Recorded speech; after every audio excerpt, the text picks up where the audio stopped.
ओम शांताकारं भुजगशयनं पद्मनाभं सुरेशं विश्वाधारं गगनसदृशं मेघवर्णं शुभांगं लक्ष्मीकान्तं कमलनयनं योगिभिर्ध्यानगम्यं वंदे विष्णुं भवभयहरं सर्वलोकैकनाथम्। नमस्कार, स्वागत है आपका आचार्य वाणी में। मैं आचार्य डॉक्टर विक्रमादित्य आपके साथ हूँ और आज का विषय हम बात करने जा रहे हैं बुध प्रधान कन्या राशि वालों के लिए। कन्या राशि बड़ी सहनशील राशि होती है। कन्या राशि वालों का समय जो है, इस वक्त आपकी राशि के स्वामी अस्त हैं और राहु और साथ साथ सूर्य के चक्र में बीच में फंसे हुए हैं और लगातार वो अस्त अवस्था में काफ़ी लंबे समय से योग बनाने की स्थिति में है। और ऐसे में राहु के साथ और सूर्य के साथ फंसे होने के कारण से आपकी राशि में थोड़ी दुविधा की स्थिति चलती दिखाई दे रही है। साथ साथ ग्रहण भी पड़ रहा है। ऐसे में इस ग्रहण का प्रभाव आपकी राशि के दृष्टिकोण से बड़ा ही महत्वपूर्ण रहने वाला है। आपको थोड़ा संभल के रहने की ज़रूरत है। इस समय थोड़े से किसी न किसी कारण से, बेकार कारण से शारीरिक कष्ट के संबंध में योग आपकी राशि में दिखाई देते हैं। थोड़ा सावधान होकर कार्य करने की ज़रूरत है। हल्की सी गलती भारी पड़ सकती है, लेकिन एक उम्मीद जगाइए शुक्र ने परिवर्तन कर। शुक्र महाराज आपकी राशि में ऐसी जगह उच्च के होने जा रहे हैं, आपकी राशि के बिल्कुल सम्मुख आ रहे हैं और साथ साथ शनि महाराज अस्त होने जा रहे हैं। कल्याणी ढैया एक तरह से बिल्कुल ऐसा हो जाएगा कि बिल्कुल जो होता है ना कि बिल्कुल जैसा अंधेरे से निकलकर जैसे बिल्कुल प्रकाश में आ गए, ऐसी स्थिति मच जाएगी आपकी राशि के दृष्टिकोण से कि बिल्कुल ऐसा लगेगा कि कोई कष्ट था ही नहीं। जी हाँ, एक ऐसी उम्मीद इन ग्रहों ने परिवर्तन कर आपकी राशि में जगाई है। और साथ साथ आपके लिए कुछ खास हिदायत भी हैं कि आप अपने इन जो ग्रहों का योगा योग चल रहा है, चाहे वो शनि का योग, चाहे वो ग्रहण का योग बन रहा है, इन सब को ठीक करने के लिए, क्योंकि कन्या राशि वाले बड़े सौम्य होते हैं और उनके साथ समस्या क्या होती है, कई बार लोगों की नेगेटिव फीलिंग उनके अंदर तक उनको हर्ट कर जाती है और कई बार पता भी नहीं चलता किस कारण से जीवन में कष्ट का योग चल रहा है। ऐसे ही अप्रत्यक्ष कष्टों को दूर करने के लिए कुछ खास उपाय करने का नियम शास्त्र में बताया गया है और वो कहा जाता है फाल्गुनी के समय में, यानी होलिका के दिन, होलिका जब जल रही हो। वो क्या उपाय आपकी राशि के दृष्टिकोण से जो पूरे वर्ष आपकी रक्षा करने का, पूरे वर्ष जो नेगेटिव भाव लोगों ने आपकी तरफ कहीं ना कहीं से फेंके हैं, जिनको आपने देख भी नहीं पाए, वो कहीं ना कहीं मन के आपके जो कहीं ना कहीं प्रभाव के व्यक्तित्व पर कहीं ना कहीं अंतर तक घात करके बैठे हैं, उन सब को साफ करने का तरीका वो आपको बताने वाले हैं। एक छोटा सा उपाय बताने वाले हैं, जो कर लेंगे आप तो अवश्य आपके कष्टों को दूर करने का रास्ता, जो दैविक कृपा का प्राप्त करने का योग है, वो अद्भुत रूप से बन जाएगा। तो सबसे पहले बात कर लेते हैं 1 मार्च की। तो 1 मार्च रविवार का अवसर है। उस दिन त्रयोदशी तिथि विद्यमान है और ग्रह नक्षत्रों के दृष्टिकोण से ग्रह आपके लिए पूरे सपोर्टिव बैठे हुए हैं, सपोर्ट कर रहे हैं। शुक्र भी परिवर्तन की तरफ जा रहे हैं इस दिन। तो हमें दिखाई देता है ग्रह योग के प्रभावों से इस दिन आपकी राशि के दृष्टिकोण से काफ़ी महत्वपूर्ण ग्रहों का परिवर्तन आपके लिए बनता दिखाई दे रहा है। हाँ, शनि अभी अस्त नहीं हुए हैं, तो एक वो समस्या लगातार चल रही है कि सब कुछ होते हुए शनि अपना हर जगह डंडा लगाए बैठे रहते हैं और उससे आपको कुछ ना कुछ उपाय करने की ज़रूरत लगातार बनी रहती है। तो वो लगातार उपाय आपको शनि को मनाओ, सदा सुख पाओ। अभी ये कम से कम आप मान के चलो, ये शनि महाराज तो 1 साल सवा साल और यहाँ पे अपना तबला बजाने वाले हैं, लेकिन 1 महीने के लिए अस्त हो जाएंगे ना, तो बहुत सुकून आपको प्राप्त करने का योग बन जाएगा। और वो हम बताने वाले हैं कि 1 महीने कैसे अपने वारे न्यारे करने के लिए पूरे 1 साल की कमी को ठीक करने का रास्ता कैसे इकट्ठा कर सकते हैं। तो कम से कम आप शनि को नित्य प्रति प्रसन्न करते चलें। शनि का स्तोत्र पाठ एक बार तो कम से कम अवश्य कर लिया कीजिए, ये आपके लिए बड़ा कल्याणकारी रहेगा। शुक्र परिवर्तन हो गए हैं और ये 1 महीना रिलेशनशिप्स में भी और संबंधों में भी और तो और घर परिवार में भी कहीं ना कहीं कुछ ना कुछ नया शुभ आनंद देने का युग अवश्य बनाने के लिए आपके लिए तैयार होकर बैठ गए हैं। ऐसे में बस ध्यान ये रखिएगा, बेकार के लोग जो है ना, जिनका कोई स्थिति ऐसी होती है कि कभी पता नहीं दोस्त हैं या नहीं है, जान पहचान वाले हैं नहीं, अनजान लोगों से दूर रहने का प्रयास जरूर करना चाहिए आपको। उनसे बच के रहने के खास तौर पे ध्यान रखते हुए कार्य करना चाहिए। अनजान लोग, दुश्मन जो हैं, वो कहीं ना कहीं परेशानी कर सकते हैं। अनजान लोगों से दूर रहना आपके लिए बहुत ज़रूरी है। 2 तारीख सोमवार का अवसर, चतुर्दशी तिथि विद्यमान है और ग्रह परिवर्तन की तरफ जा रहे हैं। थोड़ा सा आपके लिए खर्चा बढ़ने के योग बनते दिखाई दे रहे हैं। स्वास्थ्य के मामले में ध्यान रखने की खास तौर पे ज़रूरत रहेगी। आने वाले 2-3 दिन थोड़े से भारी दिखाई देते हैं, इसमें थोड़ा सा ध्यान रखने की बहुत ज़रूरत, चाहे वो स्वास्थ्य हो चाहे वो इमोशनल हो, हर चीज़ का ध्यान रखते हुए कार्य करने की ज़रूरत है। होला अष्टक इस दिन आरंभ होंगे, सत्यव्रत इस दिन किया जाएगा, तो कोशिश ये करें भगवान सत्यनारायण का अवश्य पूजन करें, व्रत करें। होली का जो दिन है, होली जलाने का दिन बहुत विशेष इस दिन आपके लिए योग बनाकर लाया है। क्योंकि दिन थोड़े भारी चल रहे हैं और ऐसे में इस समय में एक छोटा सा उपाय है, जैसा हमने कहा था आपको कि वो कर लेंगे तो आपकी राशि के दृष्टिकोण से सत्य माने सब कष्ट दूर होने के योग बन सकते हैं। फिटकरी मिल जाएगी आपको अपने घर में, उस फिटकरी को ले लीजिए और उस फिटकरी पर एक बार काम करें, ओम गंगणाधिपतये नमः, ओम गंगणाधिपतये नमः, इस मंत्र का उच्चारण करते हुए अपने सिर पर से 7 बार उसको क्लॉकवाइज वार लें और क्लॉकवाइज वारने के बाद उसको होली की अग्नि में समर्पित कर दें।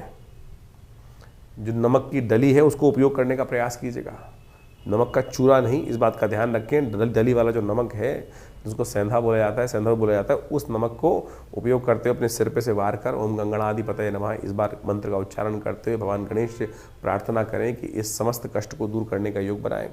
इस बार एक विचित्र स्थिति है कि होली का दहन जो हो रहा है भद्रा में रहेगा, तो भद्रा के बाद ही होली जलानी चाहिए। कहा जाता है कि भद्रा के समय में होली जला दी जाए तो वो क्षेत्र के लिए, परिवार के लिए बड़ी अनिष्टकारी होती है। तो इसका ध्यान रखते हुए कार्य करना चाहिए कि होली का जलन जो हो वो रात्रि में ही, कहा जाता है कि जो सुबह भोर काल में होली जलने का इस बार मुहूर्त है, वो पूरा वर्णन हम आपको बता रहे हैं क्या है कैसे है, तो वो भी समझ लीजिएगा। ये उपाय जरूर कर लीजिएगा, ये आपके लिए बड़ा कल्याणकारी रहेगा। भारतीय संस्कृति में होली का दहन एक अद्भुत योग शास्त्र में लेके आती है। इसका काल बहुत जबरदस्त तरीके से शास्त्र में गणित किया जाता है कि कब जलाई जाए होली, क्योंकि होली का एक ऐसा पर्व है कि शास्त्र के दृष्टिकोण से यदि ये होली को हम सही रूप से कर लें तो हमारे लिए ये अद्भुत शुभ योग बना देते हैं, और कहीं इसको अशुभ किया तो बहुत सारे कष्ट जीवन में उत्पन्न करने के योग बना देती है।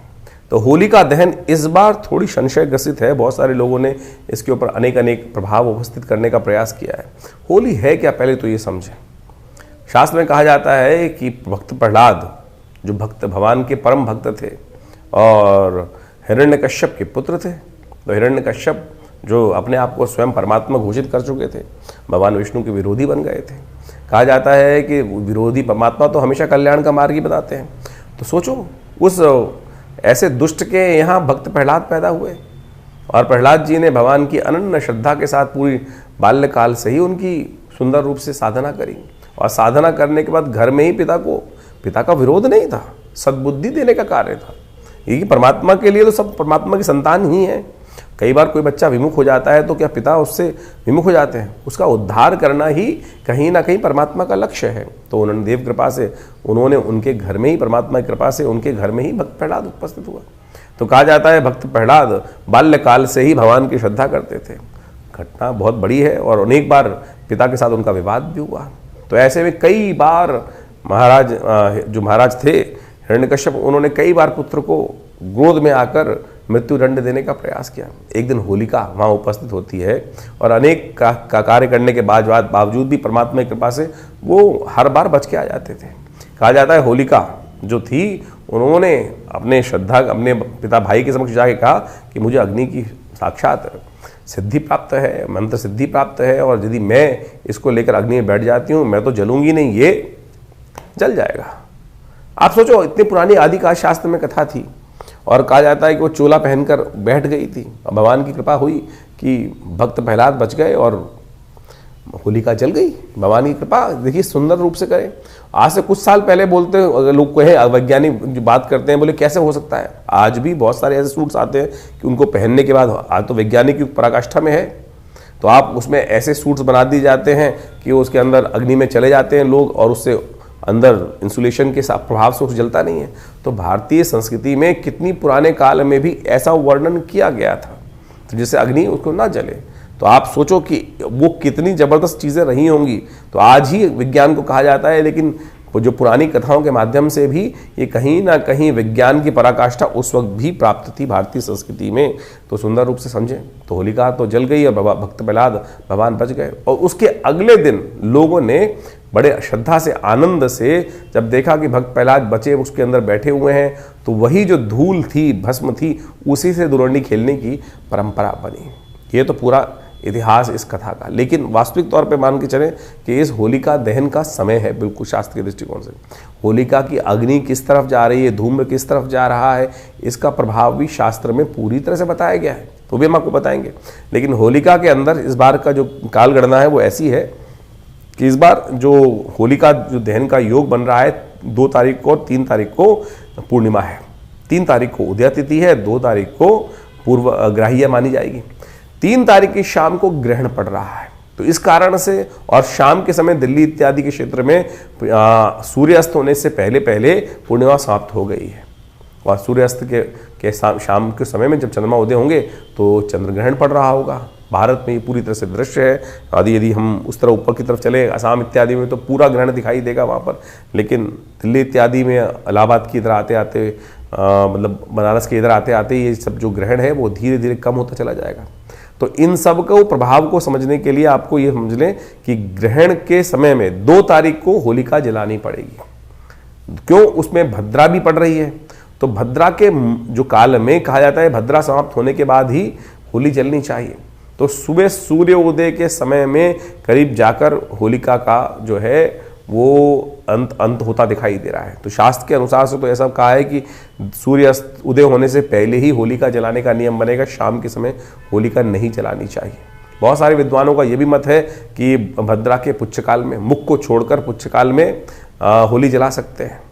तो सबसे श्रेष्ठ तो है जब भद्रा समाप्त हो जाए उसके बाद ही होली जलानी चाहिए, नहीं तो शास्त्र के अनुसार से कहा गया चतुर्दशी में और प्रतिपदा में होली जलाने से कई प्रकार के अनिष्ट उस क्षेत्र में हो जाते हैं, परिवार में हो जाते हैं, राज्य में होते हैं। तो इस बात का विशेष तौर पर ध्यान रखना चाहिए। पहले तो पूर्ण विधान होता था कि होली कैसे स्थापित की जाएगी, डंडिका नाम की राक्षसी वहाँ पर रहेगी और उसको स्थापित करते हुए समस्त आदि जो क्षेत्र के आदि व्याधियों को दूर करने के लिए ये सब व्यवस्थाएं बनती थी। तो कोशिश ये करें, शास्त्र के दृष्टिकोण से हमने आपकी राशि के दृष्टिकोण से बताया।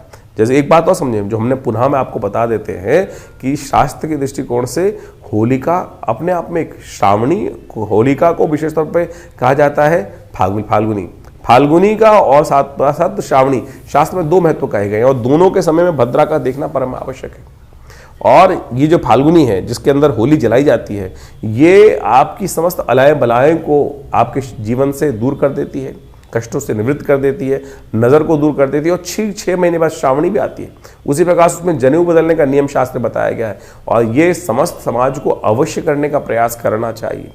धीरे धीरे इनका वैज्ञानिक शास्त्र का आख्यान जो है वो लोप होता चला जा रहा है, लेकिन ये जो हमारे ऋषि मुनियों की चीज़ें हैं, शास्त्र के मुहूर्तों का प्रभाव है, इसको अवश्य करते रहना चाहिए। नहीं तो बहुत सारे एंजाइटी डिसऑर्डर्स आज की तारीख में आप मान के चले इतने ज़्यादा लोगों के दिमाग में मनोमस्तिष्क विचार संबंधित कष्ट हो गए हैं, पहले इतनी विक्षिप्तता नहीं होती थी। इनमें से बहुत सारे जो हैं, मॉडर्न साइंस ही बोलती है देयर साइकोसोमेटिक डिसीजेस बहुत सारी जो हैं, और दवाइयों का जो प्रभाव होता है वो तो केवल 10% बीमारियों पर होता है, बाकी जो 90% बीमारियां दे आर साइकोसोमेटिक डिसऑर्डर्स। और वो इन्हीं सब चीज़ों को वो अनडायग्नोज्ड रहती हैं। और जितने इन सब चीज़ों से जो साइकोलॉजिकली आप मान के चलें कि जितने भी इस प्रकार के कृत्य हैं भारतीय संस्कृति में जो बताए गए हैं, इसको दान कर दो, ये मंत्र जप कर लो, ये तमाम साइकोसोमेटिक डिसीज को ठीक करने के लिए ये जो प्रभाव है शास्त्र के दृष्टिकोण से, इन व्रतों का प्रभाव है, ये अद्भुत रूप से कार्य करते हैं। नहीं तो आप जिंदगी भर दवाई खाते रहिए, कोई ठीक नहीं होगा इन सब चीज़ों का। तो ये इसको पूरी तरह समझें, ये हमने जो उपाय बताया आपके लिए, इसको सही रूप से करने का प्रयास करें। तो होलिका जलाने का समय भी हमने आपको बताया, तो उसको समझते हुए कार्य करेंगे तो बहुत अच्छा रहेगा। कन्या राशि वालों के लिए 3 तारीख का दिन विशेष तौर पर ग्रहों का एक परिवर्तन का सूचना लेकर आ रहा है। बड़ा महत्वपूर्ण दिन है, मंगलवार का अवसर है और उस दिन चंद्र ग्रहण भी पड़ रहा है। पूर्णिमा तिथि उदया तिथि है और शाम तक पूर्णिमा रहेगी, शाम को प्रतिपदा आ जाएगी। ऐसे में चंद्र ग्रहण आपकी राशि के दृष्टिकोण से देख लीजिए समय थोड़ा सा भारी है आपके लिए, और ऐसे में बेकार इधर उधर भटकना घूमना किसी प्रकार भी ठीक नहीं है। इस बात को विशेष तौर पर ध्यान रखते हुए मानना चाहिए आपको। बेकार अनर्गल प्रलाप करना किसी प्रकार से भी, बहुत सारे लोग आपके मन में कई बार वक्त खराब चल रहा होता है ना, बस सोच है कहीं इधर की जगह इधर चली गई। तो ये ग्रहण आपकी राशि के दृष्टिकोण से थोड़ा सा कष्टमय आपकी राशि में बनता दिखाई दे रहा है, ध्यान रखना पड़ेगा आपको खास तौर पर। और ऐसे में इस ग्रहण का प्रभाव शारीरिक कष्ट को उत्पन्न करने के कहीं ना कहीं योग बनाता दिखाई दे रहा है। परिवार के लिए थोड़ा कहीं ना कहीं भारी पड़ता दिखाई दे रहा है। अपने वजन के बराबर कष्ट को दूर करने के लिए अपने भार के बराबर इस समय उपयोग करना चाहिए। आपके लिए अच्छा रहेगा साबुत मूंग दान करने का प्रयास करें। आपकी राशि के दृष्टिकोण से एक उपाय हम बताएं, थोड़ा नमक लेकर पानी में डाल लीजिए और उससे स्नान कीजिए। ग्रहण के आरंभ काल में हल्का सा नमक लेकर पानी में डालकर उस नमक वाले जल से स्नान करने का प्रयास कीजिए ग्रहण के आरंभ काल में। और फिर ग्रहण के समय में कोशिश ये करें नवग्रह शांति महायज्ञ अवश्य करने का प्रयास करें। ओम नमो भगवते वासुदेवाय, ओम नमो नारायणाय, इस मंत्र का जप अवश्य करने का प्रयास करें। महामृत्युंजय मंत्र का जप करना भी आपके लिए कल्याणकारी रहेगा। वैसे तो हमने विवेकानंद योगाश्रम में इस दिन बड़ा यज्ञ रखा है, वो अभी आपको सूचना देंगे, लेकिन इस समय का विशेष तौर पर उपयोग करना बहुत ज़रूरी है, क्योंकि आपकी राशि में ढैया का समय भी चल रहा है, और जो ढैया कल्याणी ढैया का समय चल रहा है वो कहीं भी ठीक नहीं है आपकी राशि के दृष्टिकोण से। समस्त कष्टों को ठीक करने के लिए अपने वजन के बराबर या जितनी सामर्थ्य हो उतनी साबुत मूंग का दान गौशाला में भिजवा दीजिए, वो सबसे श्रेष्ठ रहेगा आपके लिए।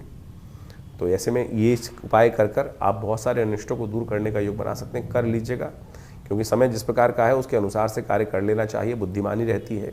नहीं तो कई लोग भ्रांतिवश क्या होता है, वो समय निकल जाता है, फिर हम सोचते हैं उस समय में कर लेते, क्योंकि ग्रहण काल में किया हुआ पुण्य कार्य 100 गुना अधिक लाभ देता है। और ऐसे ही समय निकाल दें बिना कुछ करे हुए तो फिर वैसे निकल ही जाएगा। अनिष्ट करने का काम करोगे तो 100 गुना अधिक अनिष्टकारी भी हो जाएगा। तो इसका समझ लीजिए अच्छे से। देखिए 3 तारीख को चंद्र ग्रहण पड़ रहा है, और ये चंद्र ग्रहण जो है वो विशेष रूप में खग्रास चंद्र ग्रहण है, और इस चंद्र ग्रहण का प्रभाव बहुत जबरदस्त तरीके से पड़ने वाला है पूरे विश्व पे। ये फागुन मास की पूर्णिमा पर जो चंद्र ग्रहण पड़ रहा है, ये विशेष तौर पर इसका प्रभाव बहुत ज़बरदस्त रहने वाला है। इस समय में देखिए ग्रहों की स्थिति ऐसी है कि 4 ग्रह एक साथ होकर विराजमान है, और चंद्रमा और केतु के साथ जिस प्रकार की युति बनी हुई है, तो चंद्रमा और केतु की युति भी जिस प्रकार से बनी हुई है वो आपको अच्छे से समझ लेना चाहिए। ये कहीं ना कहीं ग्रहण का प्रभाव बहुत ही विचित्र पूरे विश्व में पड़ता दिखाई दे रहा है, और ऐसे में ग्रहण काल के अनुसार आप समझ लें ये ग्रहण एक तरह से पर्व काल माना जाता है। ये ग्रहण आमतौर पे इसके इफेक्ट जो हैं वो नेगेटिव माने जाते हैं। इफेक्ट किसी के लिए शुभ, किसी के लिए नेगेटिव, क्योंकि खगोलीय घटना है, और उस खगोलीय घटना के लिए ऐसा हो ही नहीं सकता कि सबके लिए अशुभ पड़ रहा हो। किसी के लिए शुभ रहेगा, किसी के लिए अशुभ रहेगा। तो आपकी राशि के दृष्टिकोण से उस प्रभाव को आपने समझ लिया है, लेकिन आप ये समझें इस ग्रहण काल को भारतीय संस्कृति में कहीं बहुत सारे लोग डराने की बात सोच लेते हैं कि नेगेटिव नहीं है। ये ग्रहण का प्रभाव जो है उसको पर्व काल के तौर पे जाना जाता है। अब ग्रहण जहां पड़ रहा होगा, जहां दृश्य होगा, वहीं उसका प्रभाव होगा। वैसे ये ग्रहण का जो आरंभ काल है वो विशेष तौर पे समझ लें। चंद्र ग्रहण का आरंभ काल जो हो रहा है वो हो रहा है करीब करीब भारतीय स्टैंडर्ड टाइम के अनुसार से माने दोपहर को 3:20 पर ये ग्रहण लगेगा, और ये करीब करीब चलेगा 6:47 तक। अब हर क्षेत्र के अंदर ये अलग अलग समय पर ग्रहण लगता दिखाई दे रहा है। यदि भारत के दृष्टिकोण से यदि हम देखें तो इस ग्रहण का अलग अलग काल है। जैसे दिल्ली के अंदर ये ग्रहण बहुत थोड़ी अवधि के लिए लगता दिखाई दे रहा है। दिल्ली में ये जो ग्रहण लगेगा वो आरंभ होगा करीब करीब, वैसे तो जैसे हमने टाइम बताया आपको 3:20 पे तो भारत में पड़ना शुरू, उससे पहले शुरू हो जाएगा, पृथ्वी पड़ना शुरू हो जाएगा। लेकिन दिल्ली के अंदर जो चंद्र उदय हो रहा है, ग्रस्त उदय हो रहा है चंद्रमा, उसी टाइम से उसका प्रभाव माना जाएगा। यानी 6:23 से आरंभ होकर करीब करीब 6:47 तक रहेगा। टोटल 24 मिनट का ग्रहण दिल्ली में पर्व काल है, ग्रहण का मुख्य काल है। सूतक उससे करीब करीब 10 घंटे पहले लग जाएगा, तो 10 घंटे पहले सूतक ग्रहण से लग जाएगा। तो दिल्ली में जो सूतक आरंभ हुआ चाहता है कि शाम के 6:23 से 10 घंटे पहले, तो यानी 8:23 के आसपास दिल्ली में ये सूतक काल लगता दिखाई देगा। जहां दिल्ली, और बहुत सारे लोग ये भ्रांति में फंस जाते हैं कि आकाश में तो लग गया, अरे जहां बारिश होगी वहीं उसका प्रभाव होगा। ऐसा नहीं होगा कि बारिश कहीं और हो रही है और उसका प्रभाव हो। अब अमेरिका में बारिश हो रही है, दिल्ली में उसका प्रभाव नहीं दिखाई देगा। तो ग्रहण जहां पड़ रहा है वहीं उसका प्रभाव है। अगर ग्रहण नहीं पड़ रहा है तो पर्वकाल नहीं माना जाएगा। बहुत सारे लोगों ने इस बात को भ्रांति उत्पन्न करने के लिए इस बात को, वहीं उसका पुण्य काल है, क्योंकि कहा जाता है कि इन संधि कालों में जो कुछ हम कर्म करते हैं उसका कई गुना अधिक, जैसे हम मंत्र जप करते हैं, मंत्र जप करने के समय में शास्त्र में कहा गया है कि जितना मंत्र जप करोगे उसका उतना प्रभाव होगा। लेकिन यदि संधि कालों में, इन ग्रहण इत्यादि कालों में जब उस मंत्र जप करें तो 100 गुना अधिक प्रभाव उस मंत्र जप का, उस पुण्य कार्य का हो जाता है। तो पर्व काल, इसीलिए इसको पर्व कहा गया कि साधना का काल है। साधना करोगे, मंत्र जप करोगे, कष्टों को दूर करने के लिए जो कुछ भी उपाय करोगे, अच्छा करोगे तो उसका 100 गुना पर अधिक प्रभाव, खराब करोगे, अशुभ कर्म करोगे तो उसका भी अत्यधिक नेगेटिव प्रभाव पड़ता है। आप समझें कि संधि काल हमारे यहाँ जितने भी हैं, चाहे संध्या काल है, प्रदोष काल, शाम का समय संध्या काल, सुबह का सूर्योदय का काल, शाम का सूर्यास्त का काल जो संध्या काल बोला जाता है, प्रदोष संध्या का काल, ये सब के सब, ये ग्रहण इत्यादि काल, पूर्णिमा, अमावस्या, ये सब संधि काल के अंतर्गत माने गए हैं। और ये कार्य जो है, कहा जाता है कि इन कालों के अंदर विशेष तौर पर शुभ कर्म करने का प्रयास करना चाहिए, अशुभ कर्म नहीं करना चाहिए। अशुभ कर्म करते हैं तो उसका प्रभाव शास्त्र के अंदर बड़ा नेगेटिव बताया गया है। बहुत दिन पहले मैं टीवी पे डिबेट पे था, किसी व्यक्ति ने कहा कि आप कहते हैं ग्रहण काल में कुछ शुभ कार्य करना चाहिए, और उस व्यक्ति ने ऐसा प्रश्न किया कि बोला ग्रहण काल में जो है उस खुराफाती व्यक्ति होगा। उसने, मुझे बहुत साल पहले की बात है, शायद 20 से 25 साल पहले की बात होगी, उसने टीवी पर हमसे प्रश्न किया कि हम ग्रहण काल में कामरत क्रियाएं क्यों नहीं कर सकते हैं। मैंने कहा आपने प्रश्न किया है, शास्त्र में आपसे पहले बहुत सारे लोग कर भी चुके हैं, आप तो प्रश्न आज कर रहे हो। रावण की उत्पत्ति, रावण क्यों बना? क्योंकि उसकी उत्पत्ति ही गलत हुई थी कि किसी के साथ जिस प्रकार से जबरदस्ती उन्होंने ऋषि के साथ संबंध, उस समय ऋषि ने मना किया कि ये संबंध बनाने के लिए काल ठीक नहीं है, संधि काल है, ये संध्या का काल है इस समय में, लेकिन उस समय कामरत कहा जाता है कि ऋषि को किया उन्होंने जब किसी ने, और उसी के कारण से रावण की उत्पत्ति हुई। तो इस बात को अच्छे से समझें कि आप जो खुराफात मन में, दिमाग नेगेटिव बात लोगों के मन में उठती है, उससे पहले भारतीय संस्कृति में उन समस्त चीज़ों को शोध करके उत्पन्न कर दिया गया है, चीज़ें कर दी गई हैं। इसीलिए इसको पर्वकाल माना गया कि आध्यात्मिक कार्य करने का प्रयास करना चाहिए। आज बहुत सारे लोग नहीं मानते हैं, और ऐसा समझें कि इसके अंदर परम वैज्ञानिक उसके विश्लेषण भी शास्त्र के अंदर उपस्थित हैं। तो इस चंद्र ग्रहण में आपके क्षेत्र में किस किस समय कौन कौन सा ग्रहण पड़ रहा है वो आप समझ लीजिए। जैसे अयोध्या के अंदर ये ग्रहण करीब करीब शुरू होने जा रहा है, करीब करीब शाम के समय 6:03 पर, और चलेगा करीब करीब वही 18:47 यानी 6:47 तक। आगरा में जो ये ग्रहण जो आरंभ होगा वो करीब करीब 6:20 से आरंभ होगा और चलेगा 6:47 तक ही। यदि अहमदाबाद की बात करें तो अहमदाबाद में केवल 1 मिनट का ग्रहण पड़ेगा, केवल 1 मिनट का। गुजरात के अहमदाबाद में केवल 1 मिनट का ग्रहण दिखाई देने वाला है। ये बहुत आंशिक ग्रहण होगा, करीब करीब 6:46 से शुरू होगा और 6:47 पर खत्म हो जाएगा। वहीं अमृतसर की बात करें तो करीब करीब ये ग्रहण जो आरंभ हो रहा है वो 6:32 से आरंभ हो रहा है, 6:47 पर खत्म हो रहा है। वहीं चंडीगढ़ की बात करें तो करीब करीब 6:25 से ग्रहण आरंभ होकर करीब करीब 6:47 पर खत्म होगा। चेन्नई के अंदर यानी उधर साउथ के अंदर बात करें तो करीब 6:18 से ग्रहण आरंभ होकर 6:47 तक रहेगा।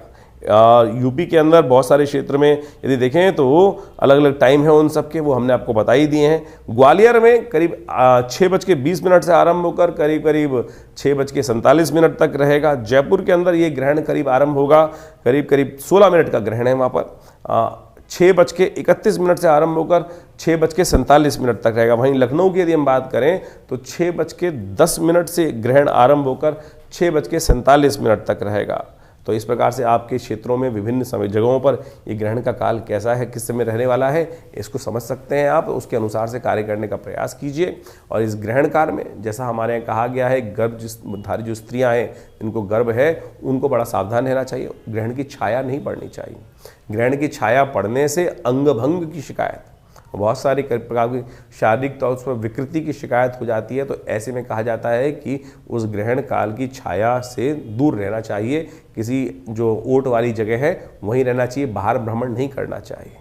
तो इससे कहीं ना कहीं शास्त्र के दृष्टिकोण से बहुत सारे लोग हैं बोले नहीं प्रभाव पड़ता है, तो आप शास्त्र की आज्ञा को मानने का प्रयास करेंगे तो अच्छा रहेगा। आपके बुजुर्गों ने, आपके अनुभवी ऋषि मुनियों ने उस पर बहुत शोध करके इस बातों को उपस्थित किया है कि बहुत सारे लोग ऐसे हो जाते हैं और ऐसी घटनाएं बहुत घटती हैं। ग्रहण के काल में सो जाते हैं बहुत सारे लोग, और कई बार हमने देखा कि कई लोग जो मतान्ध हैं इस प्रकार की बात करते हैं, कुछ नहीं सब सो। और जब शरीर में बालक के जो संतति उत्पन्न गर्भ में है उस पर नेगेटिव प्रभाव पड़ता है, फिर कोई मानने को तैयार नहीं होता है। हमने बहुत सारे, एक नहीं, प्रैक्टिकल शोध करके देखा है।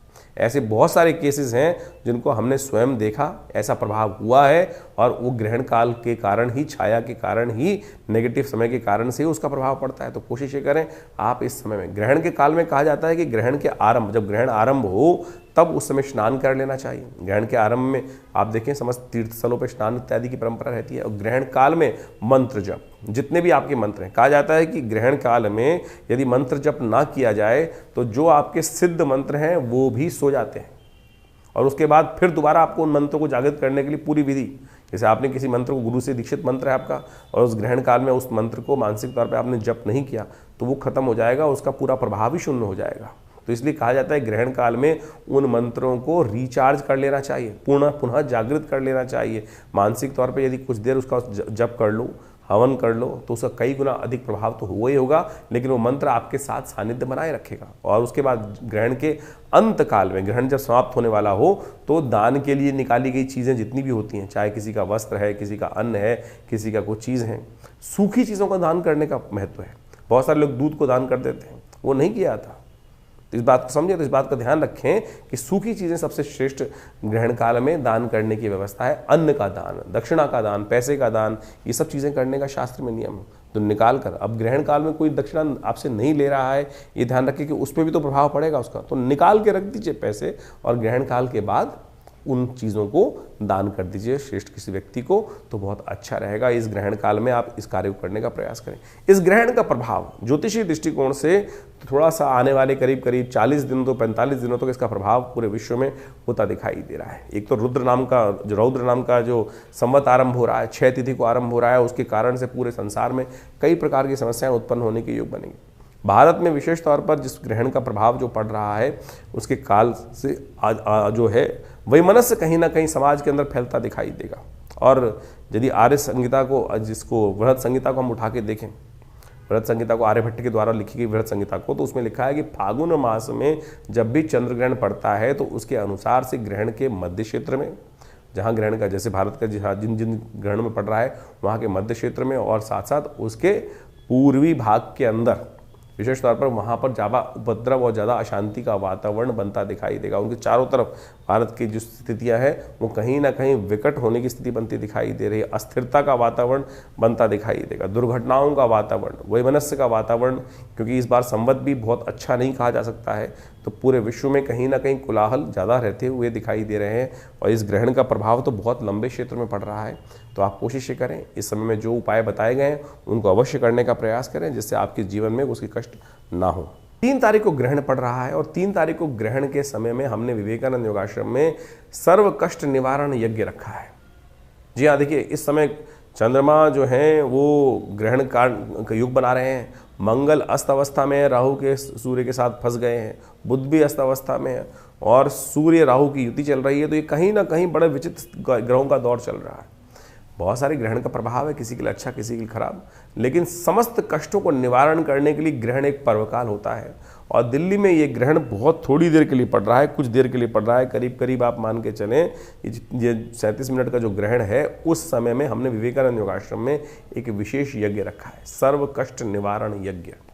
ग्रहण के काल में सर्व कष्ट निवारण यज्ञ, मंगलवार के दिन ग्रहण पड़ रहा है, तो समस्त नवग्रहों की शांति और साथ साथ बहुत सारे विभिन्न मंत्रों का इसमें जप रहेगा, यज्ञ रहेगा, और साथ साथ ग्रहण काल के बाद सुंदरकांड का पाठ भी रहेगा। तो आप सब इस कार्यक्रम में भाग ले सकते हैं। अपने स्थान को आरक्षित करने के लिए तुरंत हमारे नंबर्स पे फ़ोन करके अपना स्थान आरक्षित कर लीजिए, क्योंकि ये एक सर्व कष्ट निवारण यज्ञ, फिर 6 महीने बाद करीब ये कोई ग्रहण पड़ने का योग बनेगा। तो इसमें क्योंकि रुद्र नाम का संवत भी आरंभ हो रहा है, तो उससे पहले ये मौका है कि हम समस्त आनंद से अपने कष्टों को जीवन के दूर करने के लिए भगवान का नाम जितना हो सके वो लेने का प्रयास करें। कष्ट निवृत्त होगा तो कष्ट से दूर करने का योग, जीवन में आनंद का योग बहुत सुंदर तरीके से बनेगा। कन्या राशि वालों के लिए 4 तारीख का दिन बहुत बहुत शुभ हो, होली की बहुत बहुत शुभकामना। उस दिन बुधवार का योग है, प्रतिपदा तिथि विद्यमान है, और साथ साथ ग्रह नक्षत्र परिवर्तन की तरफ जा रहे हैं। और ये परिवर्तन आपकी राशि के दृष्टिकोण से जैसे से दिन बढ़ेगा कहीं ना कहीं नई उम्मीद जगाता दिखाई देगा। हर्षोल्लास, रंगों का योग आपकी राशि के दृष्टिकोण से परमात्मा करे समस्त कष्टों को दूर करने का योग बनाए। ऐसे में भगवान को प्रसन्न करने का, भगवान का आशीर्वाद भी लेने का प्रयास कीजिएगा। कन्या राशि वालों, इस बात का ध्यान रखना, आप वैसे तो बहुत धैर्यशाली हो, बहुत कुछ धैर्य करने से ग्रहण करते हो, झेलते हो बहुत कुछ, और बहुत कुछ कन्या राशि इस संसार में समस्त राशियों वाले लोगों से ज़्यादा धैर्य वाले माने जाते हैं, और अपना धैर्यता को इतनी जल्दी त्यागते भी नहीं हैं, और बहुत कुछ सहन भी कर जाते हैं। ऐसा इनका दिव्य योग भगवान ने स्वयं बना के दिया है। ऐसे में आपकी राशि के दृष्टिकोण से बड़ा परिवर्तन का समय चल रहा है। इस समय आपका भारी है, लेकिन वो परिवर्तन की तरफ जा रहा है। कम से कम मान के चलें, दिन आते आते, मध्याह्न काल आते आते परिवर्तन की तरफ ग्रह बहुत सुंदर जाएंगे। शुक्र भी इस दिन और ताकत में आते दिखाई दे रहे हैं, शनि के नक्षत्र में ही प्रवेश करते दिखाई दे रहे हैं, और यह आपके लिए बहुत शुभ है। शनि और शुक्र की युति आपके सप्तम भाव में होने के कारण से कहीं ना कहीं एक नया रास्ता आपको प्राप्त होने के, बहुत सारे भोग आनंद प्राप्त होने के सुअवसर आपको प्राप्त होते दिखाई दे रहे हैं। समय का समय भारी दिखाई देता है। थोड़ा सा भगवान का आशीर्वाद लेने का प्रयास करें। होली कैसे खेलें? होली खेलने के बहुत सारे तरीके शास्त्र में बताए गए हैं। तो हमारे अनुसार तो आपकी राशि के दृष्टिकोण से आपको अवश्य होली आनंद भाव से खेलनी चाहिए। आपको पंचामृत बनाना चाहिए। तुलसी युक्त जल से पंचामृत बनाइए, थोड़ा सा तुलसी, थोड़ा सा चंदन उसमें डालकर, गंगा जल में डालकर, और भगवान को उससे स्नान कराएं। सबसे पहले तो भगवान के साथ, हम संसार को सखा बनाने का प्रयास करते हैं, भगवान को सखा बनाने का प्रयास कीजिए। ये उपाय जो हमने बताया है इसको करने का प्रयास कीजिए। जो भी आपके इष्ट हैं, चाहे कृष्ण है, राम है, दुर्गा है, भगवान जो भी हैं, आप उन सबको इसी रूप से करने का प्रयास कीजिए। उनको थोड़ा स्नान कराइए इस पंचामृत से, और उसके बाद उस जल को अपने ऊपर भी डालिए, जिन भी साथ होली खेल रहे हैं उनको भी डालने का प्रयास कीजिए। और ये आनंददायक होली जो है वो कल्याणकारी आपके लिए रहेगी। तो ऐसे होली के जल से भगवान के साथ खेलने के बाद फिर आप संसार के साथ भी होली बनाने का प्रयास करें। इस संसार में निष्ठाएं बहुत जल्दी से परिवर्तन की तरफ जाती हैं।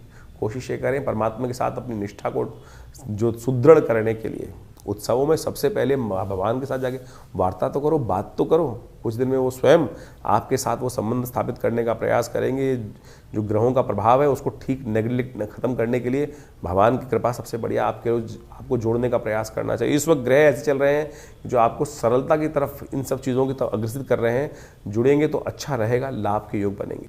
चैत्र मास की प्रतिपदा, कृष्ण पक्ष की प्रतिपदा के दिन होली मनाई जाती है, खेलने वाली होली, रंग जिसको कहा जाता है। आज रंग है, तो वास्तविक तौर पर इस दिन होली रंग के रूप में मनाई जाती है। कारण क्या था? भक्त प्रहलाद बच गए थे, होलिका जल गई थी। जो ये असंभव कार्य हुआ, सोचो, उस होलिका को सिद्धि थी कि अग्नि में उसको जला नहीं सकता, लेकिन जा पर कृपा राम की हुई, ता पर कृपा करें सब कोई। सोचें, भगवान की कृपा से, भगवान की कृपा से असंभव भी संभव हो गया। वहाँ पर होलिका जल गई और उसकी अग्नि के बीच में जो प्रहलाद भक्त बैठे हुए थे वो बाल भी मां का ना हुआ। परमात्मा की कृपा, भगवान पे श्रद्धा, इतनी जबरदस्त तरीके की श्रद्धा कैसे उत्पन्न हो, वही उससे हर्षोल्लास से लोगों ने होली मनाई। जब होली जलाई जाती है उसके अगले दिन आमतौर पर ये पर्व मनाया जाता है। तो इस बार होली की थोड़ी सी द्वंद्वात्मक स्थिति की, क्योंकि ग्रहण भी पड़ रहा था और साथ में तो एक दिन बीच में गैप करने के बाद, एक दिन का बीच में अवकाश के बाद होली को जलाने की व्यवस्था बनाई गई है। उसी धूल से लोगों ने होली खेली थी, उसी धूल से। कहा जाता है उस वक्त तो रंग की व्यवस्था क्या मतलब थी। आमतौर पे जब इतना लोगों ने देखा कि एक असंभव संभव हो गया, तो उसी भस्म से, और सबसे श्रेष्ठ जो है वो यज्ञ की भस्म ही है, वो होली का यज्ञ ही था, क्योंकि मंत्र सिद्धि थी। होलिका को मंत्र जप करते हुए उस अग्नि के अंदर वो विराजमान हो गई थी। तो अग्नि कैसे भक्त पर, भगवान के भक्त को जला सकती थी। तो सोचो, ये चमत्कार प्रभाव हुआ, और लोगों ने जब ये चमत्कार देखा तो अगले दिन सुबह जब वहाँ पर भस्म के अंदर भक्त प्रहलाद बिल्कुल जीवित तौर पर विराजमान थे, बाल भी बांका नहीं हुआ, बाल भी जला नहीं, तब लोगों ने उसी भस्म से होली का सुंदर, तो होली आप सुंदर रूप से खेलें, आनंद से खेलें। होली के समय में कई भ्रांति भी उत्पन्न हो गई है। अब हर्षोल्लास में कहाँ से भंग आ गई? रंग में भंग ना डालें। आज की तारीख में बहुत सारे लोग किसी न किसी प्रकार से नशा कर होली के उत्सव को समाप्त करने का प्रयास करते हैं। भंग हो गया, पता नहीं कौन कौन सी कहाँ। भारतीय संस्कृति में इन सब चीज़ों का कोई स्थान नहीं दिया गया। कहीं लोगों ने तो शिवरात्रि पर भी भंग घोटने की व्यवस्था बना दी, भगवान को प्रसाद चढ़ाने के रूप में। कहाँ शास्त्र में वर्णित है? भगवान को भंग जो चढ़ाई जाती है, विजया औषधि के रूप में चढ़ाई जाती है, और वो औषधि के रूप में उस बात को, जहर को काटने के लिए चढ़ाई जाती है। भंग की व्यवस्था धतूरा इत्यादि नशे के लिए थोड़ी कर दिया गया। ये तो लोगों के मन में किस प्रकार से जो अपने आप गलत भाव जागे, और उसके कारण से लोगों ने भ्रांति उत्पन्न करने का प्रयास किया। लेकिन शास्त्र में ऐसा कहीं नहीं है। तो आप ये समझें कि जो किसी प्रकार का जो नशा करने की व्यवस्था लोग करते हैं, उसको समझने की शास्त्र में प्रमाण जो है उस प्रकार समझना चाहिए। तो आप होली खेलें, आनंद से खेलें। और एक बार और, होली के दिन बहुत सारे लोग क्या होते हैं, पुराने कपड़े पहन के आते हैं। अरे नई कपड़े सब समृद्धि का प्रतीक है। फटे हुए कपड़े पहनकर, पुराने कपड़े पहनकर कपड़े खराब हो जाएंगे। अरे एक कपड़ा ही तो है। आनंद भाव से होली का दिन, आनंद भाव से जो वस्त्र है वो धारण करें, आनंद से होली खेलें। और ये जो लोगों कई बार दुश्मनी निकालने की बात करते हैं कि सामने वाले को रगड़ना है जी, ये करना है, वो करना है। अरे आनंद से, प्रेम का समर्पण करते हुए, जो आत्मा का परमात्मा से मिलन के रूप में होली का उत्सव शास्त्र में बनाया जाता है। पुराने जमाने में तो टेसू के फूल जो थे वो पानी में डालकर, आज भी वृंदावन में उसी प्रकार से किया जाता है कि टेसू के फूलों को पानी में डालने के बाद उसका रंग जो छोड़ देते हैं, तो वो विशेष तौर पर होली खेलने की व्यवस्था बनाई जाती है। बहुत सारी जगहों तो दही में हल्दी मिलाकर और सुंदर रूप से उससे जो उपटन बनाया जाता है, उससे होली, दधिकांतोत्सव उसके रूप में शास्त्र में एक वर्णित है, वह तब मनाया जाता है। तो ऐसे होली पूरी तरह से औषधीय वर्ण है, और सोचें कि आयुर्वेदिक दृष्टिकोण से तो क्या बसंत का मौसम पूरी तरह चल रहा है, स्नान का महत्व है, और ऐसे में स्नान करने से, पानी में स्नान कर लेने से बहुत सारी बीमारियां भी ठीक हो जाती हैं। अब आज की तारीख में लोग ग्रीस और पता नहीं कौन कौन से जो केमिकल से युक्त रंग बना के बात करते हैं, तो कहाँ वो होली का वो प्रभाव है ही नहीं। वनस्पति दृष्टिकोण से, औषधीय दृष्टिकोण से जो होली के महत्व बताए गए हैं, तो उस तरह से होली आप खेलने का प्रयास करेंगे तो हो जो हल्दी वाला पानी, पलाश के फूलों से बनी हुई जो होली के रंग हैं, केसर के पानी से बना हुआ जो पानी जो है, वो उस तरह से भारतीय संस्कृति इतनी ज़बरदस्त संस्कृति थी। अभी इस पे कमेंट आने शुरू हो जाएंगे, मैंने केसर शब्द उच्चारण जो कर दिया है, लोग कहेंगे केसर खाने को नहीं मिलता और आप कह रहे हैं केसर से होली खेलने की व्यवस्था। हमने पूरा वर्णन आपके समक्ष किया कि हमारा देश कोई भिखारियों का देश नहीं था, सोने की चिड़िया ये देश था। तो यहाँ जो व्यवस्थाएं बनाई गई हैं आनंद के लिए पर्व थे, लेकिन आनंद में रंग में भंग किस प्रकार से कुछ गलत मानसिकता के लोगों ने किस प्रकार से उत्पन्न किया है, उसको उस तरह से हम सब समझे। चंदन के पानी से, चंदन के द्वारा, इतने सुंदर सुंदर चीज़ें भारतीय संस्कृति में विद्यमान हैं, उन सब के द्वारा। और आज की तारीख में तो पता नहीं लोग नशे में करके और कहाँ कहाँ क्या क्या स्थिति कर देते हैं, कोई नाली में पड़ा है कुछ। तो होली का बिना नशा करे ही उस परमात्मा के नाम का स्मरण कर कर जो आंतरिक भाव जो अंदर से उत्पन्न होता है, उसके साथ होली मनाने का प्रयास करें, भगवान के साथ होली खेलें। तो हमने आपको कार्यक्रम के आरंभ में जो भगवान के साथ जो उपाय बताया है उसको अवश्य कीजिएगा। फिर होली खेलेंगे ना तो फिर आनंद भी रहेगा और जाकी रही भावना जैसी। तो कहा गया ना, तो आप अवश्य सबके साथ आनंद भाव से होली खेलने का प्रयास करेंगे तो बहुत अच्छा होगा। होली का पर्व आपके लिए बहुत बहुत शुभ हो। कन्या राशि वालों, 5 तारीख का दिन आपकी राशि के दिन से बहुत महत्वपूर्ण दिखाई देता है। इस दिन ग्रहों ने परिवर्तन की जो चाल चली है उसके अनुसार से आपको समझना चाहिए। ग्रह विशेष तौर पर थोड़े से हल्के चल रहे हैं आपके इन दिनों। देखिए, शनि महाराज जो लगातार ढैया बना रखे हैं आपके लिए, साथ में सूर्य ने इस वक्त राहु के साथ में फंसने के साथ योग बना रखे हैं, मंगल को अस्त कर रखा है, बुध को अस्त कर रखा है, आपके स्वामी को अस्त कर रखा है। और ये कहीं ना कहीं विचित्रता का दौर, परेशानी वाला दौर आपके लिए कई मामलों में चलता दिखाई दे रहा है। और सूर्य ऐसे में इस दिन विशेष तौर पर राहु के नक्षत्र में प्रवेश कर रहे हैं और ये कहीं बृहस्पति के नक्षत्र में प्रवेश कर रहे हैं। ये कहीं ना कहीं आपके लिए सूर्य की चाल को और हल्का करता दिखाई देगा। थोड़ा स्वास्थ्य पर ध्यान देना पड़ेगा, मोटिवेट होना पड़ेगा। सेहत क्या है, वो क्या होती है, आलस में पड़े रहने की स्थिति बनती है और आलस आप पर बहुत ज़्यादा हावी कहीं ना कहीं कारण से हो रहा है। सूर्य जब खरमास में जाते हैं, वो खरमास में जाने वाले हैं तो बहुत ढीले हो जाते हैं। और इस वक्त सूर्य जिस प्रकार से परिवर्तन कर कर आपकी राशि में जिस प्रकार का योग बना रहे हैं, वो कहीं ना कहीं आलस कहीं ना कहीं और ज़्यादा आपकी चाल को ढीला करते दिखाई दे रहे हैं। बढ़ानी पड़ेगी। थोड़ा सूर्य का दर्शन करें नित्यप्रति, उनका अर्घ्य दें। इस बात का ध्यान करते हुए कार्य करना आपके लिए बहुत ज़रूरी है, ये ध्यान रख लीजिए, क्योंकि आने वाले कुछ दिनों में फिर ये उपाय करते रहेंगे तो सूर्य की शक्ति, सूर्य की किरणों से सुबह सुबह जल्दी उठकर भगवान सूर्य के समक्ष जाकर थोड़ा उनका दर्शन करें, उनके ओज को अपने अंदर ग्रहण करने का प्रयास करें। तो कहीं ना कहीं जो आपके अंदर शारीरिक दौर्बल्य, आलस्य कहीं ना कहीं उसका निवृत्ति का योग भी बहुत सुंदर बन जाएगा। 6 तारीख का दिन शुक्रवार का दिन है, तृतीया तिथि इस दिन विद्यमान है। और आपकी राशि के दृष्टिकोण से देखा जाए तो इस दिन आपकी राशि में एक परिवर्तन की सूचना ग्रह देते दिखाई दे रहे हैं।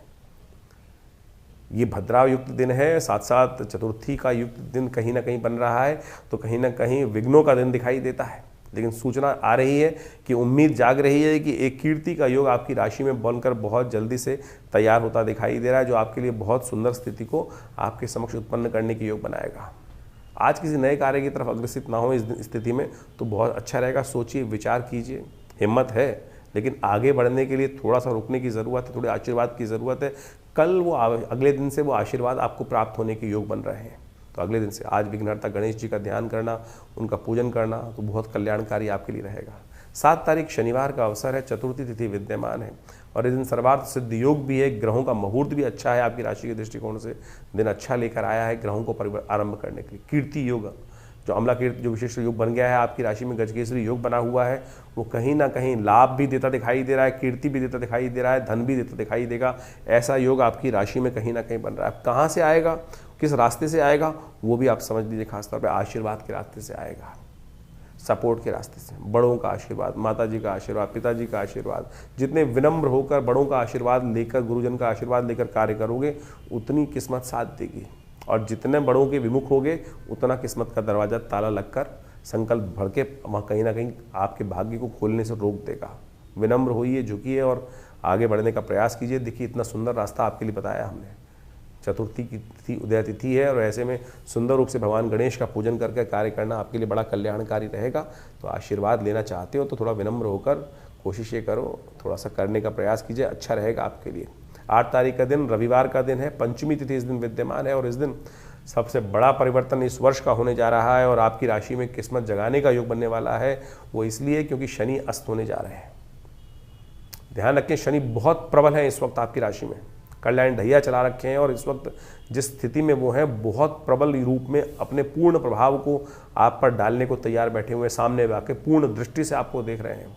लेकिन किस्मत से 1 महीने के लिए शनि हो गए अस्त, और ये शनि का अस्त होना आपकी किस्मत को जगाने का रास्ता खोल रहा है। जी हाँ, किस्मत को जगाने का रास्ता खोल रहा है। तो इस समय को सही से उपयोग करते हुए कार्य कर लीजिए तो बहुत श्रेष्ठतम कार्य आपके लिए होने के योग बन रहे हैं।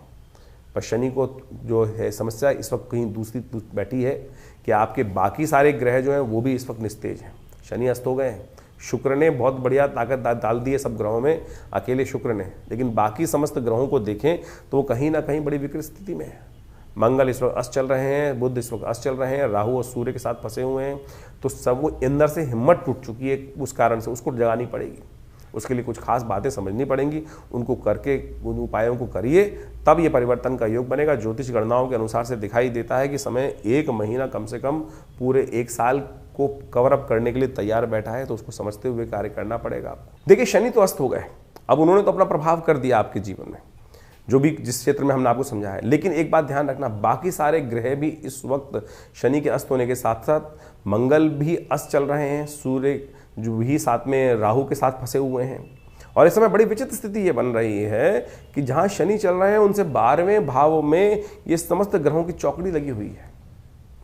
शनि अस्त हैं, शुक्र उनके साथ विराजमान है, ये बहुत कहीं ना कहीं स्थिति अच्छी होने के योग बना रहे हैं।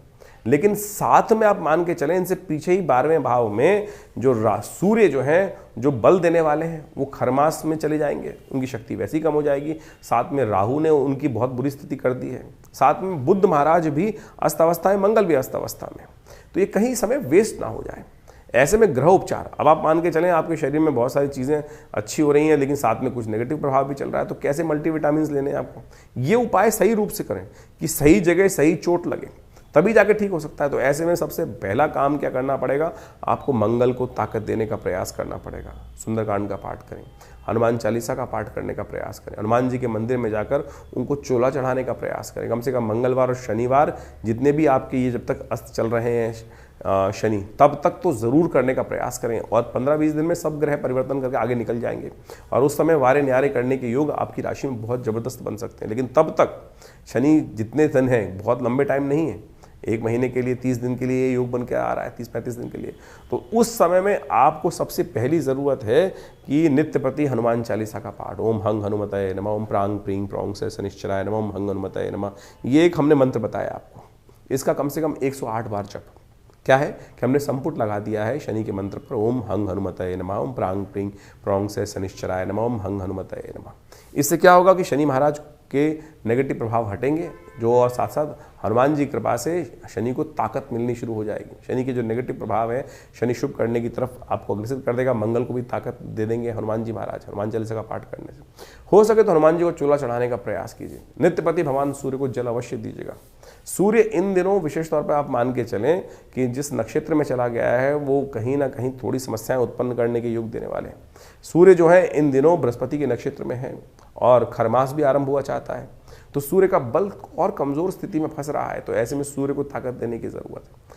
पीली चीज़ों का दान, जितना हो सके पीली चीज़ों का दान ब्राह्मणों को दान करने का प्रयास कीजिए। यज्ञ इत्यादि करने का प्रयास करें, गायत्री का जप नित्य प्रति करने का प्रयास करें। इन सब स्थितियों को लाभ लेने के लिए इन समस्त उपायों को अवश्य आप जितने करेंगे तो उतना कल्याणकारी योग आपकी राशि के दृष्टिकोण से बनता चलेगा। साथ में बुध भी अस्त चल रहे हैं और सूर्य राहु की युति चल रही है। तो ऐसे में इन समस्त ग्रहों के प्रभावों को आपको अच्छे से अपनी जन्मपत्री पे एनालाइज करने की आवश्यकता है। कहाँ कौन सी स्थिति में किन दशाओं के कारण से ये योग बनता दिखाई दे रहा है। जो कुछ उपाय हमने आपके समक्ष यहाँ उपस्थित किए हैं, इनको आप अवश्य करने का प्रयास कीजिए, चीज़ें परिवर्तन की तरफ जाएंगी और ये कहीं ना कहीं आपकी राशि के दृष्टिकोण से कहीं ना कहीं शुभ योग अवश्य बनाने की स्थिति आपके लिए उत्पन्न करने की योग बनाएंगे। कन्या राशि वालों के लिए 9 तारीख का दिन सोमवार का अवसर है और षष्ठी तिथि विद्यमान है। ग्रह नक्षत्र परिवर्तन की तरफ जा रहे हैं और ऐसा मान के चलें ये परिवर्तन आपकी राशि के दृष्टिकोण से थोड़ा पुरुषार्थ को बढ़ाने की तरफ अग्रसित करता दिखाई दे रहा है। मन थोड़ी कच्ची अवस्था में है क्योंकि कई सारे गृहस्थ हैं, लेकिन आप मान के चलो थोड़ा सा सपोर्ट मिल जाए, विश्वास मिल जाए। बस ये ज्योतिष जो है विश्वास ही जगाता है। हम कुछ और नहीं करते हैं आपकी राशि के दृष्टिकोण से। हम चमत्कार बोलें कि चमत्कार कर देता है ज्योतिष, ज्योतिष तो रास्ता दिखाता है। जो जागत है सो पावत है, जो चलत है सो किस्मत खुलती है उसकी, और जो नहीं चलता है तो वो तो बैठा ही रहेगा। तो आप यदि जाग रहे हो, चल रहे हो, चलने को तैयार हो, तो आप मान के चलो ये रवि योग आपके लिए कल्याणकारी स्थिति को उत्पन्न करने के योग बनाकर बैठा हुआ है। इस दिन ग्रह परिवर्तन की तरफ तो हर क्षण जा रहे हैं। अब कहाँ वो परिवर्तन आपके लिए बन रहा है? मन थोड़ा कच्चा ज़रूर है, सपोर्ट दो तो बहुत कुछ सपोर्ट मिल जाएगी। चीज़ें कहीं ना कहीं सपोर्ट मिलने को तैयार बैठे, अच्छे लोग आपके साथ तैयार सपोर्ट करने को तैयार हैं। उनकी सपोर्ट देते हुए कार्य करने का प्रयास कीजिए। कहीं ना कहीं आपके बहुत सारे सपोर्ट इनडायरेक्टली लोग देने को तैयार हैं। शनि अस्त हो गए और क्या चाहिए, शुक्र उच्च के हो गए और क्या चाहिए भाई। तो अब बाकी सब 9 के 9 ग्रह किसी के थोड़ी ठीक होते हैं, तो इस बात का ध्यान करते हुए चलो, अच्छा रहेगा आपके लिए। 10 तारीख मंगलवार का अवसर, सप्तमी तिथि विद्यमान है और इस दिन आपकी राशि के दृष्टिकोण से समझो एक और परिवर्तन होने जा रहा है। बुध महाराज राहु के नक्षत्र में प्रवेश कर रहे हैं। अच्छी बात है, इस वक्त बुध 10 चल रहे हैं। बुध जिस राशि के साथ योग बना रखे हैं वो कहीं ना कहीं ऐसा हो सकता था कि आप स्वयं बुद्धि से ऐसे हो जाते हैं कि अपना नुकसान कराए बैठे। इस वक्त आपकी बुद्धि ऐसी स्थिति में थी कि अपना ही नुकसान करा लेती, अस्त हो गई, ये बहुत अच्छी है। तो ग्रहजन का प्रभाव है, इस समय थोड़ा सा बल की आवश्यकता है, बल बढ़ाने का प्रयास कीजिए तो आपको बहुत अच्छा जाएगा। सूर्य इन दिनों निर्बल अवस्था में आपकी राशि में चल रहे हैं, तो उनको थोड़ा सपोर्ट करने का प्रयास करेंगे, बहुत अच्छा रहेगा आपकी राशि के दृष्टिकोण से।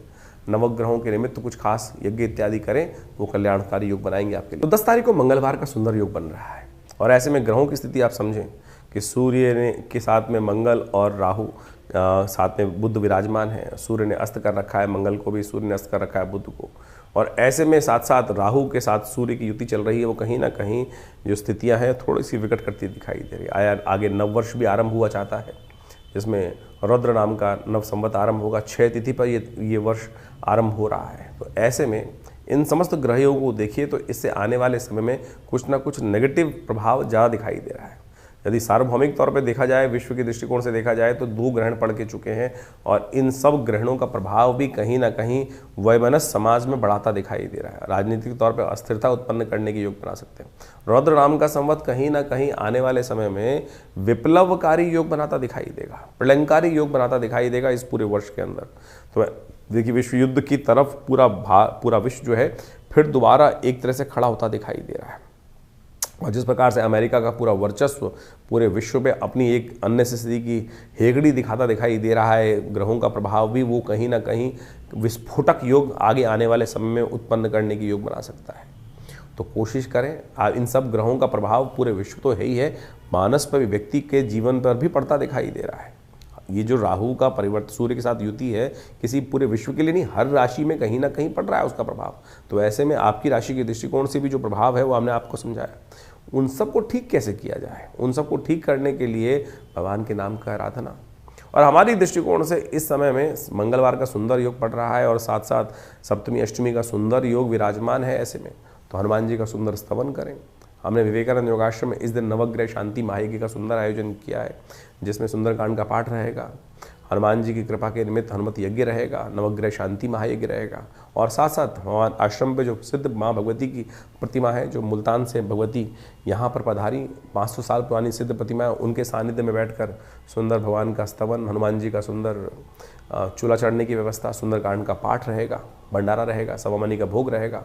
तो आप सब इस कार्यक्रम में सम्मिलित हों। शाम को 6 बजे से लेकर करीब रात्रि में 10 बजे तक ये कार्यक्रम है और यहाँ कोई फीस नहीं ली जाती। बहुत सारे लोग इस बात पे फंस जाते हैं कि आश्रम में कोई फीस बैठने के लिए, अरे कोई सब भगवान की कृपा से आप आइए, माँ भगवती के सानिध्य में दिव्य प्रतिमा आपके समक्ष दिखाई दे रही है, उनका सर दर्शन करें और माँ भगवती का दर्शन करके इस तपस्थली में, यज्ञ स्थली में, जहाँ पिछले करीब 60 सालों से नित्य 8 घंटे यज्ञ होता है, माँ भगवती की कृपा से समस्त कष्ट दूर होंगे, जीवन में कल्याण का योग बनेगा। धन्यवाद, नमस्कार। इस मार्च के आरंभ काल में इस बार कई ग्रहों का अद्भुत योगा योग बना, आपने देखा अभी, और उसके अंदर ऐसे दिव्य भी योग बने कि जिसमें छोटे छोटे उपाय कर कर आप अपने बहुत सारे जीवन के कष्टों को दूर कर सकते हैं। ग्रहण, चंद्र ग्रहण पड़ रहा है, अभी कुछ दिन पहले सूर्य ग्रहण पड़ा और पूरे विश्व में उसका प्रभाव देखने को मिल ही रहा है। जिस प्रकार से अशांति का वातावरण बना है और दूसरा ग्रहण चंद्र ग्रहण पड़ रहा है, और ये समस्त ग्रहण जो है आने वाले कुछ दिनों में, क्योंकि अगला नव संवत भी आरंभ होने जा रहा है, रुद्र नाम का संवत है, 6 तिथि में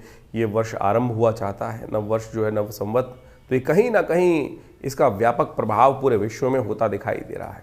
6 तिथि से रुद्र नाम का संवत आरंभ होगा तो उसका प्रभाव पूरे विश्व में अशांति का वातावरण बनता दिखाई देगा। विश्व युद्ध का पूरा सामंजस्य स्थापित होकर ग्रहों ने योगायोग जिस प्रकार का बनाया है वो सामने उपस्थित है। शनि अपने पूर्ण रुद्र रूप में आने वाले हैं अभी कुछ दिन में, अभी तो अस्तावस्था में हो गए हैं। ये अस्तावस्था में होने के बाद कहीं ना कहीं कई राशियों पर उसका प्रभाव अलग अलग प्रकार का होगा। आपने अपनी राशि का प्रभाव समझा भी, तो आप कोशिश ये करें इन दिव्य दिनों में जो जो उपाय जब जब बनते हैं, चाहे वो होली पर, चाहे वो ग्रहण के टाइम पर, यदि और या शनि के अस्त होने के प्रभाव के अनुसार से आप अवश्य करने का प्रयास करें। भारतीय संस्कृति में इन समस्त गणनाओं को समझने का बहुत सुंदर जो कृत्य किया गया है, जिसके द्वारा ज्योतिष विज्ञान के माध्यम से इन ग्रह गणनाओं, काल गणनाओं को समझने का रास्ता बनाया गया है। ये वास्तविक तौर पर माने ये जीवन में चमत्कार उपस्थित करता है। ग्रह गणना योग ज्योतिष के अनुसार से एक ऐसी चीज़ है कि जिसको देश काल परिस्थिति के अनुसार से आप समझेंगे तो आपके जीवन में क्या कुछ अशुभ होने वाला है, शुभ होने वाला है, उसका पूर्व ज्ञात आपको प्राप्त हो जाता है। तो कोशिश ये करें इन समस्त गणनाओं का प्रभाव अपने जीवन में, देखिए बड़े भाग्य मानुष तन भाव, इस भाव को ध्यान रखें हम, बड़े भाग्य से मानुष तन प्राप्त होता है। और इसमें इन सब वैज्ञानिक पद्धतियों का जो ज्योतिष विज्ञान के अनुसार से या काल गणना के अनुसार से ज्योतिष के हमारे प्राचीन आचार्य ऋषि मुनियों ने उनकी सबकी व्यवस्था भारतीय संस्कृति में उपस्थित करी, पूरे विश्व में उसको समझकर उसके लिए लाभ लिया और संसार में उसका लाभ आज भी पहुंचता है। तो कोशिश ये करें, विडंबनाओं में तो इस संसार में अनेक प्रकार से लोग डालने का प्रयास करते हैं। ये समय जो है आज बहुत सारे लोग पाश्चात्य संस्कृति में या कुछ कम्युनिस्ट टाइप के लोग इस प्रकार के मनोमस्तिष्क पे जो है द्वंद्व उत्पन्न करने का प्रयास करते हैं। इन सबका कोई प्रभाव नहीं है। देखिए संस्कृति का जो एक किसी के व्यक्ति का भाग्योदय काल है, किसी संस्कृति का भाग्योदय काल है, किसी का क्षय काल है, तो ये संसार में सभी चलता रहता है। और इस बात से बहुत सारे लोग आज जिनका समय अच्छा चल रहा होता है कई बार उदासीन भाव के हो जाते हैं, अरे कुछ नहीं होता सब। ज्योतिष काल गणना एक ऐसी परिष्कृत पद्धति है जिसकी गणनाएं आज भी किसी मॉडर्न कंप्यूटर के बराबर ही आपको प्राप्त होती हैं, और अनादिकाल से उस व्यवस्था को समझाने की बात शास्त्र में बताई गई है, समझी गई है। कैसे कब ग्रहण पड़ने वाला है, कब ग्रहों का परिवर्तन होने वाला है, कब वो ग्रह आकाश से लोप हो जाएगा, कब वो दिखाई देगा, कब वो नहीं दिखाई देगा। आज तो लोग कह देते हैं कि ऋषियों ने केवल देखकर, आकाश में देखकर, आकाश मंडल में देखकर, इन नेत्र मात्रों से ही अनुभव के माध्यम से प्रत्यक्ष देखने के बाद किया। अरे आज देख लो भाई, आज की तारीख में भी कुछ दिन पहले एक टीवी डिबेट पे बहुत सारे लोग बैठे हुए थे हमारे साथ। उनमें से कुछ तो ऐसे बहरूपिये थे कि कार्यक्रम शुरू होने से पहले टीवी पे बैठने के लिए अपनी अंगूठियाँ तक उतार के आ जाते हैं और टीवी पर बैठकर लगातार अनर्गल प्रलाप करने का प्रयास करते हैं, लोगों को भ्रांति उत्पन्न करने का प्रयास करते हैं।